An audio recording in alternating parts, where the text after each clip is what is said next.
Hi friends, நேற்று அமாவாசைக்கு மசால் வடை செஞ்சுருந்தேன். சோளிக்கீரை சேர்த்து அது சூப்பராக இருந்துச்சு. அது எப்படி செய்கிறதுன்னு வாங்க பார்க்கலாம்.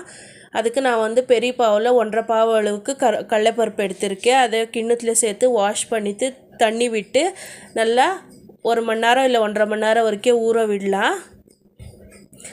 நல்லா ஊறி அனுப்பிடும். அதை எடுத்து நல்லா வடிகட்டி எடுத்து வச்சு தண்ணி போகிறதுக்கு ஒரு 5 நிமிஷம் விட்டுடலாம். மொத்த தண்ணியும் இறங்கட்டும். ஸ்ட்ரெயின் பண்ணி வச்சுட்டு விட்டுருங்க ஒரு 5 நிமிஷத்துக்கு. நான் இந்த மாதிரி ஒரு ஸ்ட்ரைனரில் போட்டு அடியில் கிண்ணத்தை வச்சு ஒரு 2 நிமிஷத்துலேருந்து 5 நிமிஷம் வரைக்கும் விட்டுட்டேன். அதுக்கப்புறம் ஒரு மிக்ஸி ஜாரில் சோம்பு இல்லைன்னா சோம்பு தூள் சேர்த்துக்கோங்க. காரத்துக்கு ஏற்ற பச்சை மிளகா இல்லைன்னா காஞ்ச மிளகா சேர்த்துட்டு ஒரு துண்டு இஞ்சி சேர்த்து நல்லா கொரப்பாக அரைச்சி எடுத்துட்டு அதுக்கப்புறம் நீங்கள் கடலைப்பருப்பு சேர்த்து அரைச்சி எடுத்துக்கோங்க. வடை பதம் எப்படின்னு உங்களுக்கே தெரியும். அந்த மாதிரி அரைச்சி எடுத்துக்கோங்க.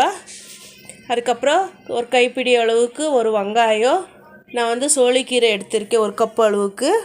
கொஞ்சம் கொத்தமல்லி சேர்த்துட்டு உப்பு சேர்த்து நல்லா கிளறி விடுங்க. நல்லா கலந்து விட்டுட்டு அதுக்கப்புறம் மாமூலி தட்டி எண்ணெய் காஞ்சதும் அதில் போட்டுடுங்க. நான் இப்படி மாமூலி தரட்டி எடுத்து வச்சுருக்கேன். எண்ணெய் காஞ்சதும் அதில் போட்டு ஒன்றா எடுத்துக்கோங்க. மீடியம் ஃப்ளேமில் இருக்கட்டும். நான் கொஞ்ச நேரம் எண்ணெயை விட்டுட்டு அது நல்லா காஞ்சிடுச்சு, அதனால சொல்கிறேன். நல்லா போட்டு மீடியம் ஃப்ளேமில் 2 பக்கமும் செவக்க வச்சு எடுத்தால் உங்களுக்கு சூப்பரான டேஸ்ட்டான மசால் வடை ரெடி. இந்த வீடியோ பிடிச்சிருந்தா லைக் பண்ணுங்கள், கமெண்ட் பண்ணுங்கள், என் சேனலுக்கு சப்போர்ட் பண்ணுங்கள். தேங்க்யூ.